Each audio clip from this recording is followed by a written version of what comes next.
Hello. Today we're going to talk about irrigating roses with a soaker hose. So in a video I did about watering roses here in the summer, I mentioned that I do use a soaker hose, and in this video I'll go over how I use it and some tips to lay it out, and just what to look for when looking for a soaker hose. So in that irrigation video I did talk about watering with a hose, and moving the hose from plant to plant, and that is actually how I used to water. I used to take a hose and I would water each rose individually, and that worked when I had maybe 5 or 6 roses, but now I have about 30, so it's much harder to water individually like that.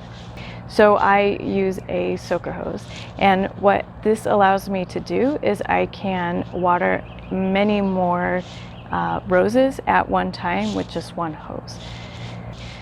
So when you go to look for a soaker hose, and maybe you go online and you look up, you type in soaker hose onto like the Lowe's website, there's a couple of different hoses that are called soaker hoses, but the hose I am talking about is this one. So this is it always keeps its shape. It doesn't deflate or anything. That is one of the hoses that pop up when you do a search for soaker hose. There's like this tape that will expand when you put water in it. It'll expand and water that way, but I consider that to be more of like a drip tape.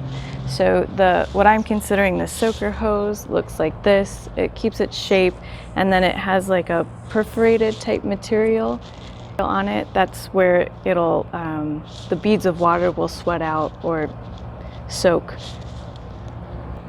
So the soaker hoses typically come in about 3 lengths. So there's the 25 foot, a 50 foot, and a 100 foot. For me, I am able to water about a dozen roses with the 100-foot length, and probably about 5 for the 25-foot length. So that'll be a good starting place. It will obviously, how much hose you need is going to be dependent on how far apart everything is spread out, but that is what I use. And when I went to try and figure out how the length of soaker hose that I did need, I just paced off in the garden. I paced off where, like, the length along the line that I would want to lay the soaker hose to water my roses. I paced it off to get a measurement. Instead of pacing, you could probably use a tape measure. And so basically I just went along the length that I would like to place the soaker hose on, and then I doubled it to keep into consideration that when we lay the hose, it's going to circle around the rose. So I doubled it. For instance, if I paced off maybe about 15 feet, doubled is 30. And if we have a 25 or a 50 foot or a 100 foot, I would probably go with the 50 if that was the case. And you can see behind me the black. That is my soaker hose, my soaker line.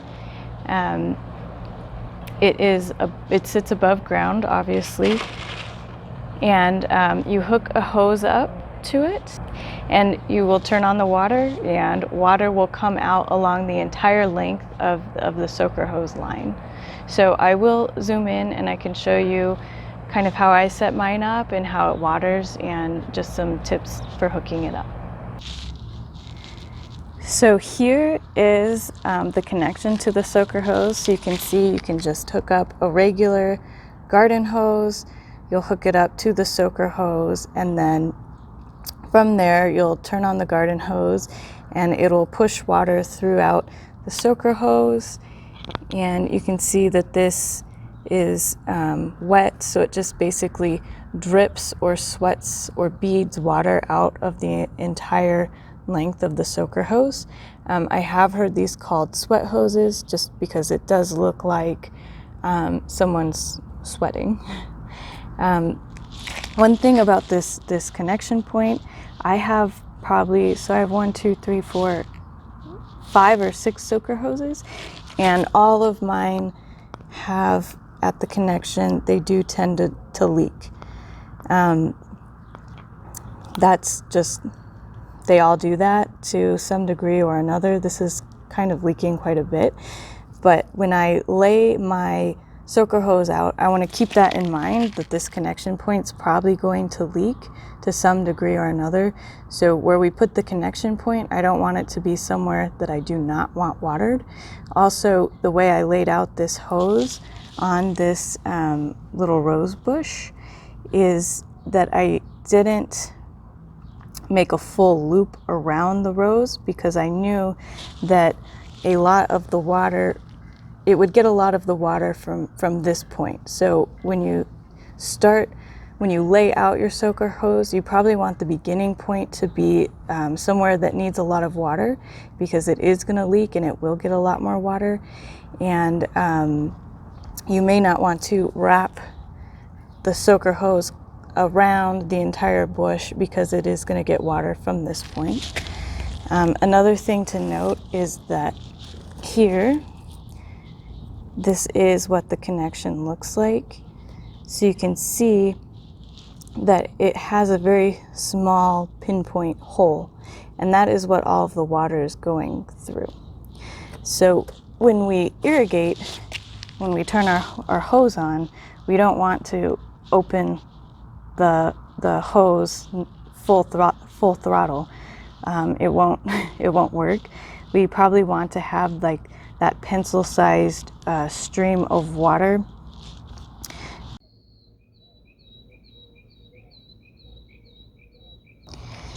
Here's kind of a bird's eye view of how it looks laid out. You can see I kind of tried to wrap it. Well, I wrapped it around the base of the rose. That way it would get the entirety of the base of the rose irrigated. So you can see that's what it looks like. It is just sitting above ground. And if you're worried about it being kind of an eyesore, it is a little bit, but the roses do kind of, some of them, like this guy, it's more of a ground cover rose, and it kind of covered the soaker hose, so you can't see it as much around this guy. So once they start growing, they will start to kind of cover it up.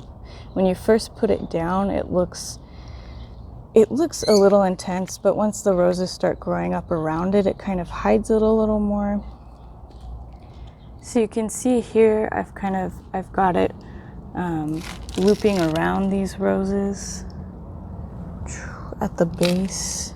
So over here, I have plans. I want to plant another rose over here. So this is the way I loop them around all of the other plants. It's very simple. You just make a little loop.